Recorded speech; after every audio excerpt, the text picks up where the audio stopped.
Merci de nous suivre sur l'ensemble de nos plateformes et sur la 95.5 Prestige FM pour vous informer au sommaire de cette édition. Radiation du député Barthélémy Diaz.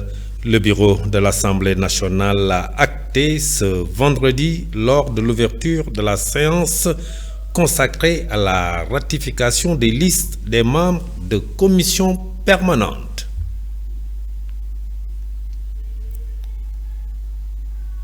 Le ministre de l'Enseignement supérieur, Abdourahmane Diouf, a présidé ce jeudi la cérémonie de signature de protocole d'accord entre la mairie de la ville de Thiès et le département placé sous son autorité.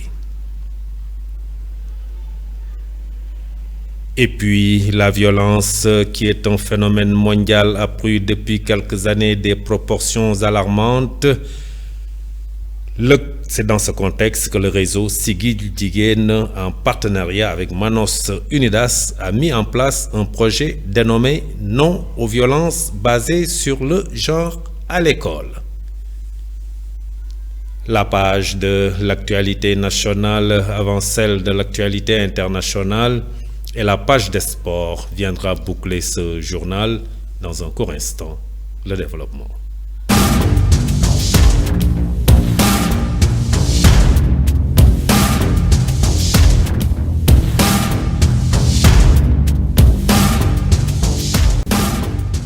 Mesdames, Mademoiselles, Messieurs, bonsoir et bienvenue dans ce journal.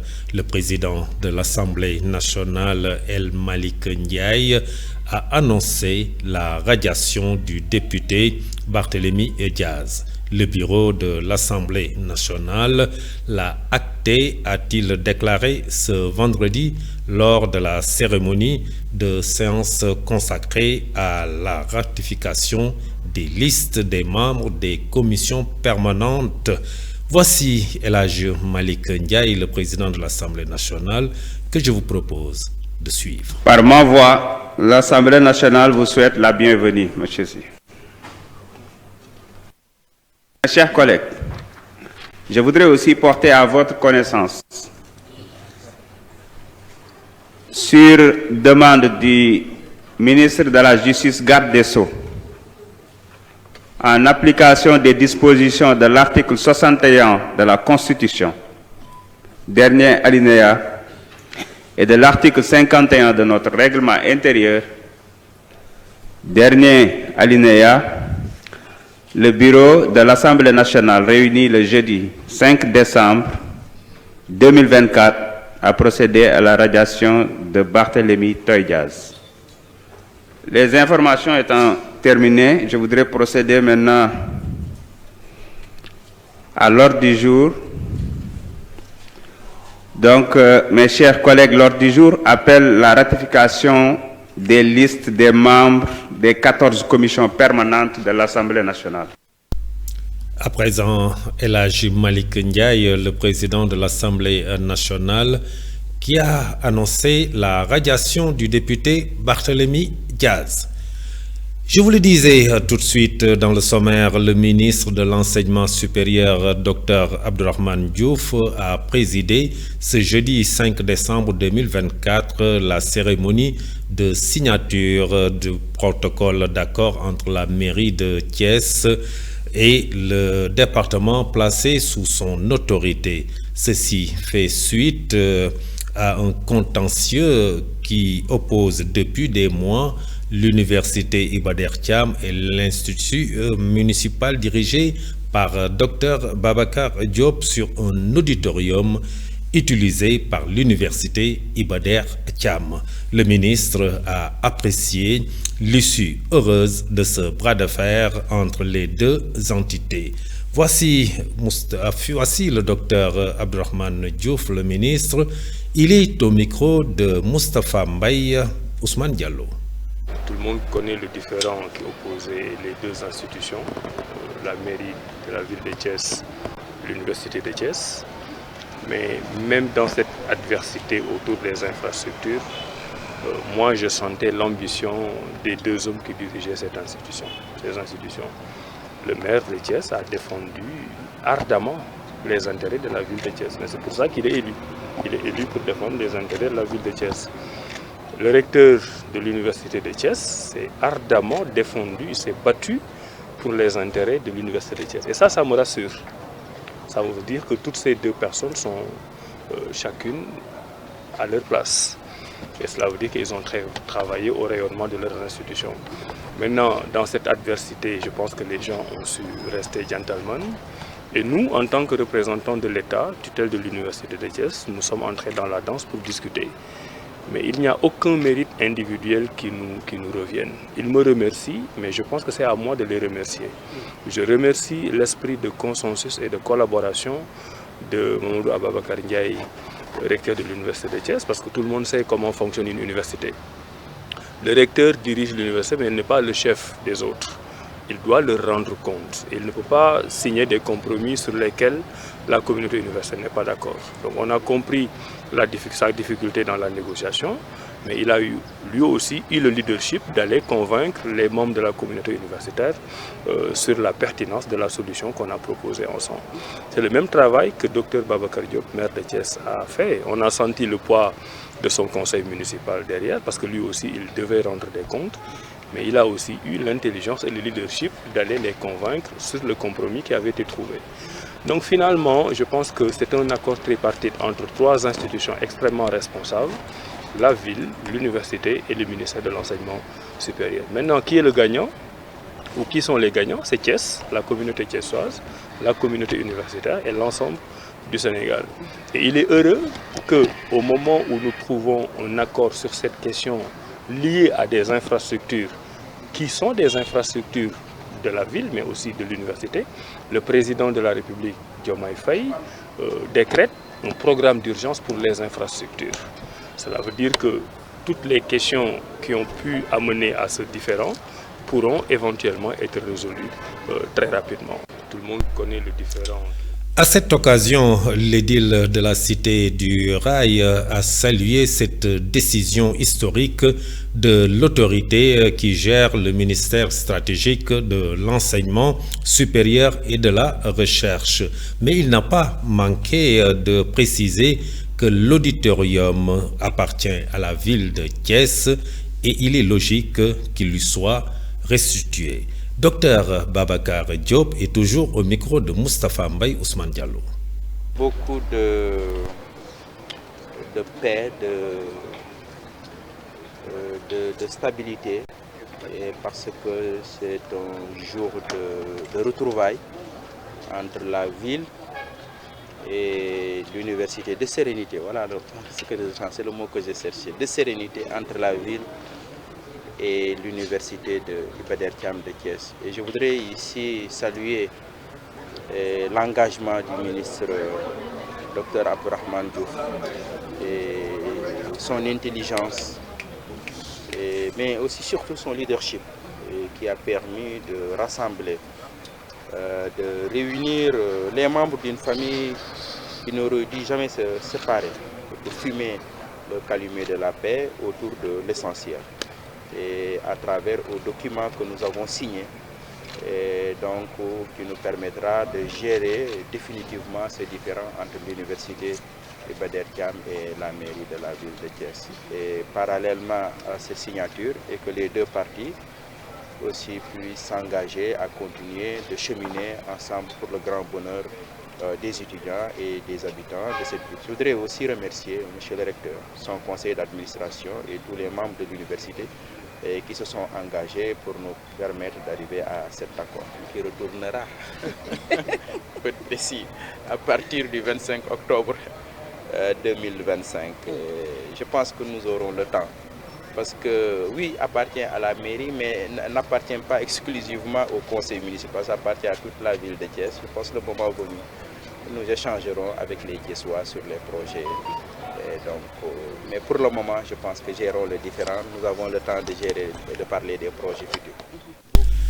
La violence, qui est un phénomène mondial, a pris depuis quelques années des proportions alarmantes, d'autant plus qu'elle a gagné le milieu scolaire. C'est dans ce contexte d'ailleurs que le réseau Siggil Jigéen, en partenariat avec Manos Unidas, a mis en place un projet dénommé Non aux violences basées sur le genre à l'école, dont le lancement s'est tenu au conseil départemental de Thiès.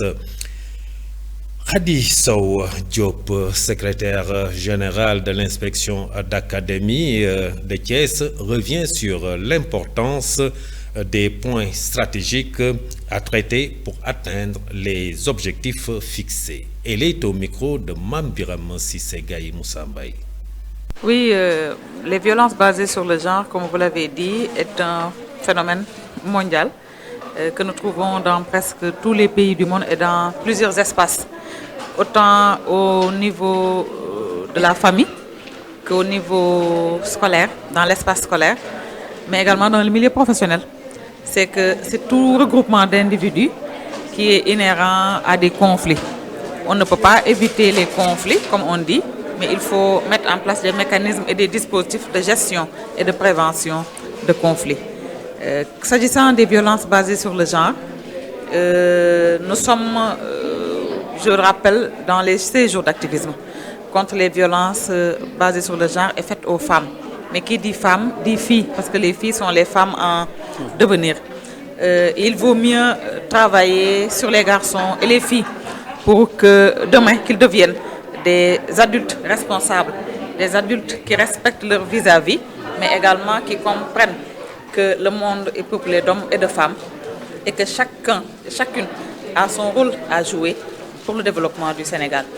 Donc l'État du Sénégal, à travers le ministère de l'Éducation nationale, a mis en place des organes dans les établissements, mais également la cellule genre et équité au niveau du ministère de l'Éducation nationale, des bureaux genre dans les IAIF et des cellules genre dans les établissements, tout comme des OVDS et d'autres organes qui sont au sein des écoles. Et tout cela, c'est pour aller dans le sens de réduire les violences basées sur le genre en milieu scolaire, mais également former et renforcer les capacités des enseignants sur des pédagogies sensibles au genre, mais aussi l'administration sur la nécessité de faire comprendre aux enseignants et aux enseignantes que les questions d'intégration de la dimension genre ne signifient pas la promotion de la fille ou de la femme, mais c'est redonner à la femme et la fille la place qui est la sienne, mais que c'est main dans la main qu'on y arrive. Ce matin, nous sommes ici pour lancer un projet dénommé Non aux violences basées sur le genre, mise en œuvre par le réseau Siggil Jigéen, qui est un partenaire que je remercie au nom de l'inspecteur d'académie, parce qu'étant un partenaire constant, un partenaire dynamique, qui nous a inscrits aussi dans un partenariat en marche. Oui.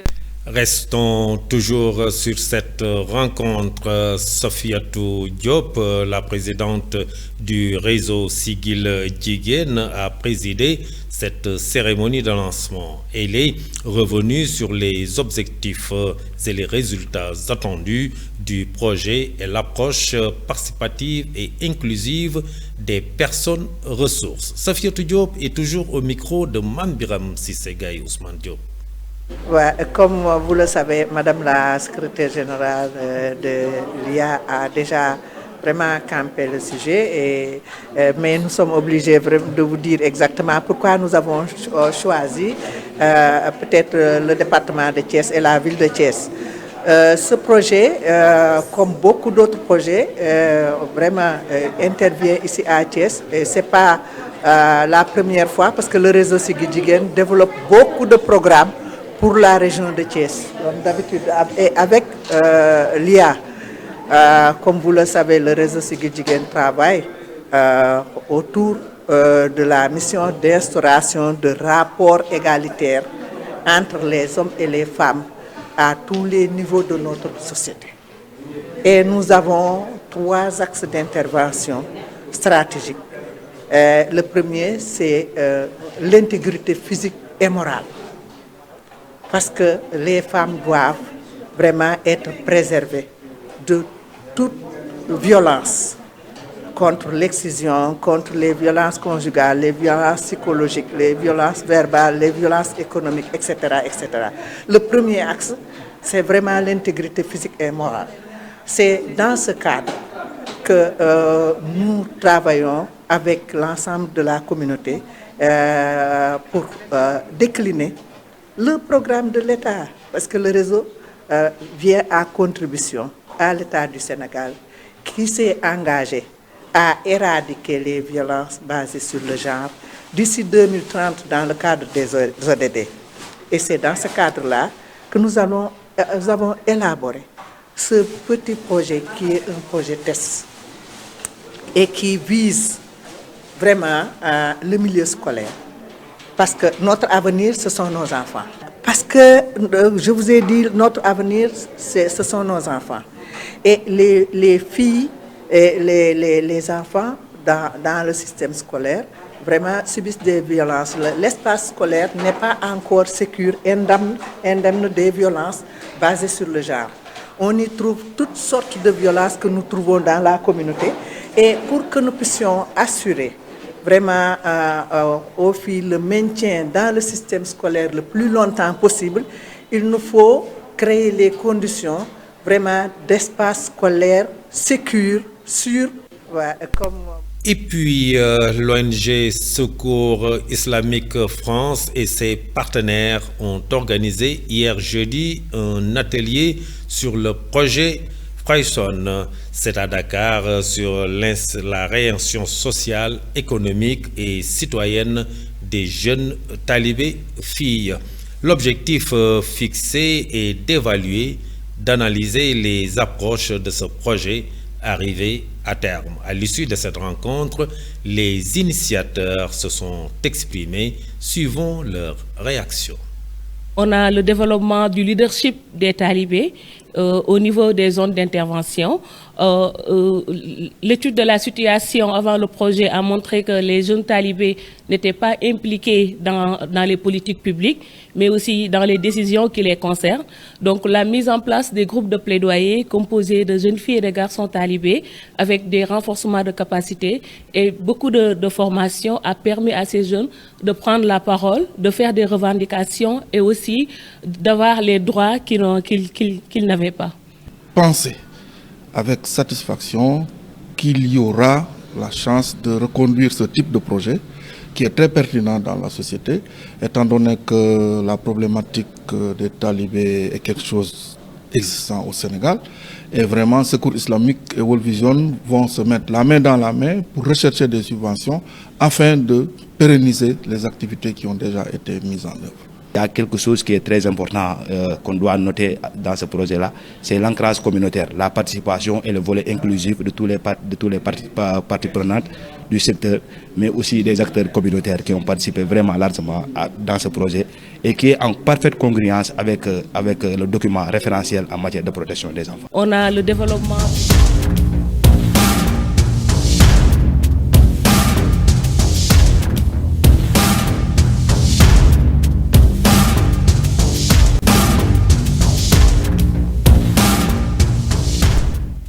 Actualité nationale à Rufisque. Rufisque reprend la lutte contre les installations illégales et que pour le compte de la campagne de commercialisation, la Sonacos vise 300 000 tonnes de graines d'arachide. Et à Touba, le ministre Moustapha Guirassy installe le comité de suivi du nouveau programme scolaire. Roundup, Mam Biram Sissegay.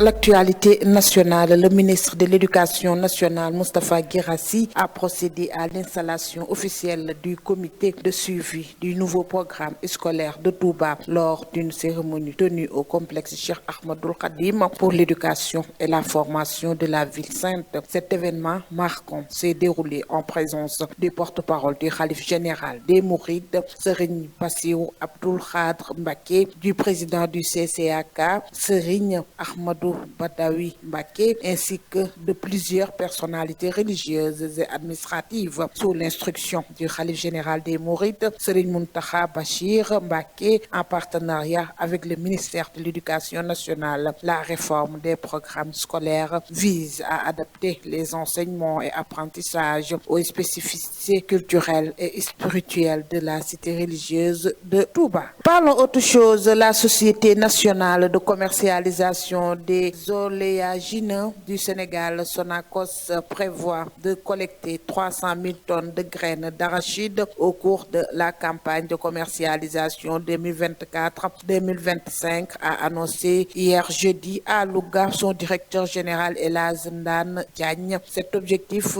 a été fixé par la dite société en collaboration avec le ministère de l'Agriculture, de la souveraineté alimentaire et de l'élevage pour marquer officiellement le lancement de la campagne de collecte dans la région de Louga. Le directeur général a remis un chèque de 22 110 000 francs CFA émis par la Banque agricole. Ainsi, Elhadji Ndane Diagne a exprimé sa confiance quant à la capacité de la Sonacos à atteindre cet objectif grâce à l'implication des entrepreneurs locaux dans le processus de collecte. Terminons avec le préfet de Rufisque qui lance une nouvelle phase de nettoyage reprenant le vaste chantier de libération des espaces publics. Le principal focus de cette action visant à rendre la ville plus harmonieuse et la gare routière théâtre d'une désorganisation notable où s'entassent ateliers et commerces non réglementés. Le boulevard Maurice Gueye, autre zone prioritaire, fait partie des futures cibles pour rétablir l'image de cet axe majeur devenu envahi. Cette initiative n'est pas isolée mais bien accompagnée d'un projet durable de réinstallation convenu avec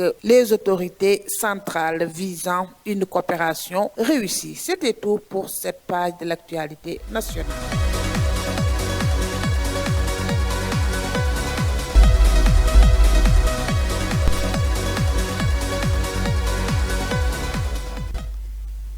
En Syrie, le but de la révolution, c'est de renverser le régime, dit le chef de la HTC. Information internationale, Mamadou Saturne-Dione. Le chef des rebelles islamistes en Syrie, l'Organisation de libération du Levant, a affirmé que l'objectif de leur offensive fulgurante dans le pays était de renverser le régime du président Bachar al-Assad alors que des milliers de personnes fuient les groupes rebelles qui progressent vers Homs. A rappelé qu'après avoir pris Alep et la ville stratégique de Hama en Syrie, les rebelles menés par des islamistes extrémistes poursuivent leur avancée ce vendredi et sont désormais aux portes de Homs, dernière grande ville encore au mai du pouvoir sur la route de la capitale Damas, selon une ONG. Quittons le Moyen-Orient pour l'Asie-Pacifique. Le maintien au pouvoir du président sud-coréen Yoon Suk-yeol fait courir un grand danger au pays après sa tentative d'instaurer la loi martiale, a déclaré aujourd'hui vendredi 6 décembre le chef de son propre parti. Si le président Yoon continue d'occuper le poste de président, il existe un risque important que des actions extrêmes similaires à la déclaration de la loi martiale soient répétées, ce qui pourrait mettre la République de Corée et ses citoyens en grand danger, a déclaré Han Dong-hoon, chef du parti du pouvoir au peuple. Bouclons rapide survol de l'actualité internationale en Afrique de l'Est où le général soudanais Abdel Fattah al-Burhan s'est rendu ce 4 décembre 2024 au Soudan du Sud en visite officielle. Il s'agit de son premier déplacement dans ce pays depuis le début de la guerre qui oppose l'armée aux paramilitaires depuis le 15 avril 2023 après avoir récemment effectué des visites en Éthiopie et en Érythrée. Khartoum cherche à renforcer ses relations avec le Soudan du Sud, nourrissant l'espoir que ces pays puissent jouer un rôle plus positif dans le dossier soudanais au sein de l'Union africaine.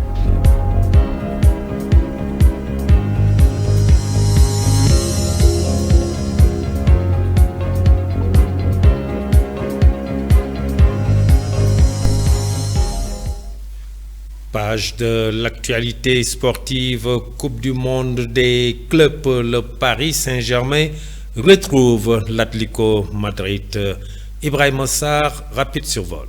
Actualité sportive, première Coupe du monde des clubs 2025. 32 équipes en lice vont disputer cette compétition dont elle se jouera aux États-Unis du 15 juin au 13 juillet 2025. L'Afrique sera représentée par 4 clubs contre 12 clubs pour l'Europe, l'Amérique du Sud 7, l'Asie 4, l'Amérique du Nord et centrale 4 et l'Océanie 1. Le club de l'Inter Miami est l'équipe invitée du pays hôte qui est les États-Unis.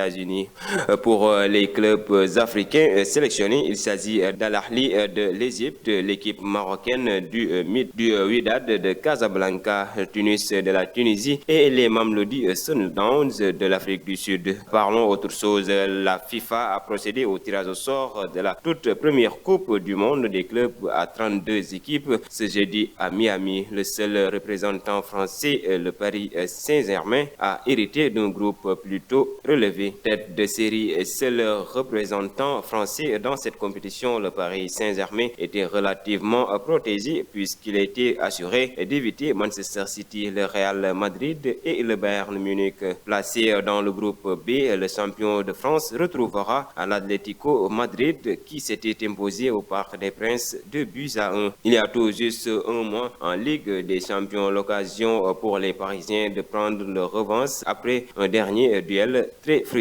Et pour terminer, Anderlecht n'a pas tremblé ce jeudi opposé à Westerlo en 8e de finale de Coupe de Belgique. Les Mauves l'ont facilement emporté 4-1. Moussa Ndiaye a été buteur lors de cette partie. Anderlecht, dernier qualifié pour les quarts de finale de la Coupe de Belgique. Privé de titre dans cette compétition depuis 2008, les Mauves peuvent toujours rêver d'un 10e sacre au cours de cette saison 2024-2025. C'était tout pour cette actualité. Merci Ibrahima Sarr. Et pour être tout à fait complet, Ligue football, Ligue professionnelle 1, demain match choc au stade Lat Dior de Thiès. Walidane rencontre Teungueth FC à partir de 18h30 et en première heure, le CNEPS Excellence joue Thiès Football Club. La page de l'actualité sportive, retenir aussi que demain, samedi, il y aura un match important au stade Lat Dior et pour le compte d'un tournoi international de rugby. A7, c'est pour le dimanche au terrain du CNEPS. Voici ce qui met fin à ce journal. Merci de l'avoir suivi. Passez une excellente fin de soirée. Très bon week-end. Au revoir.